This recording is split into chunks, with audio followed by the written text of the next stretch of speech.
Welcome back. So far, we've discussed CBA Section 5J and our recommendations on how to prepare for a phone call to crew scheduling when you plan to exercise your OTP rights. Your call to exercise OTP can result in a variety of outcomes depending on whether there are trips available whose trip for pay values fall within your priority range. If trips are available, then there are three possible outcomes. First, you pick one or two trips whose combined trip for pay values falls within your priority range, which is taken from your domicile's monthly open time.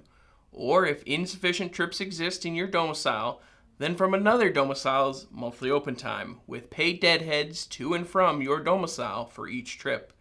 The deadheads will be paid. However, the total trip for pay value of the out of domicile trip plus paid deadheads must fall within your priority range. Note that per 5J2, you are only required to find one trip within your range. However, you have the option of choosing two. Second, scheduling offers a single trip, which has a trip for pay value that falls within your priority range. Again, from your domicile monthly open time first, and then from other domiciles with paid deadheads. Third, per 5J4, you may choose to decline a pairing offered by the company. By doing so, you forfeit the right to pay protection under the OTP rules. This is why we highly recommend that you have a list of available monthly open time trips handy prior to making the call to crew scheduling. If there are no trips in your domicile or out of domicile whose trip for pay values fall within your priority range, then the scheduler might suggest that you continue to check monthly open time for trips that fall within your priority range and call back if you find one. However, it is always at your discretion. Remember that only one call is required to comply with OTP rules.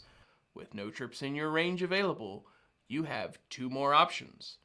First, a single trip offered by crew scheduling that has a trip for pay value less than your open time priority range. The difference between the lower end of your range and this single trip will then be placed on your CWA board with a paid non-fly credit. Second, if crew scheduling does not offer any trip within your open time priority range or less, then a paid non-fly credit equal to the lower value of your priority range is placed on your CWA board at the time of the call. You have until the close of monthly open time at noon Central on the 24th to comply with these OTP rules. Finally, per 5J4, the results of the call are required to be posted at the time of the OTP assignment is made to ensure your projected pay is correct for CAP purposes. You should never be told that the OTP assignment, whether a single trip or multiple trips or a paid non-fly LG credit, will be posted at some time other than right after the call.